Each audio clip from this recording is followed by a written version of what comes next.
আলাইকুম গাইজ, আজকে আমি আপনাদেরকে ক্লে দিয়ে একটা স্নেল বানিয়ে দেখাবো। সেজন্য প্রথমেই আমি এখানে রেড কালার ক্লে নিয়ে নিয়েছি।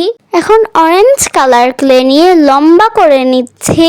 দেন ব্লু কালার ক্লে নিয়ে লম্বা করে নিব। এখন গ্রিন এবং পিঙ্ক কালার ক্লে নিয়ে সবগুলোকে একসাথে লম্বা করে নিলাম। দেন এটাকে এভাবে ঘুরিয়ে রাউন্ড করে নিচ্ছি। রাউন্ড করা হয়ে গেল। এখন দেখতেই পাচ্ছেন কি সুন্দর একটা রেইনবো কম্বিনেশন এসেছে। এখন এটাকে গ্লেজি করার জন্য সিলভার কালার ব্রাশ করে নিচ্ছি। আমি এখন স্কিন কালার ক্লে নিয়ে নিচ্ছি। দেন এটাকে লম্বা করে এরকম একটা শেপ দিয়ে নিচ্ছি। এখন এইভাবে দুইটা একসাথে সেট করে নিচ্ছি।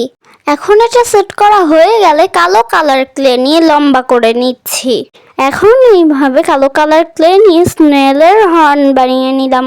দেন দুইটা একসাথে জোড়া লাগিয়ে দিচ্ছি। এখন এটার মাথার পিছনে সেট করে দিব। দেন এই স্টিক দিয়ে চোখের জায়গা হোল করে নিচ্ছি। এখন সাদা এবং কালো কালার ক্লে নিয়ে চোখগুলো সেট করে নিলাম।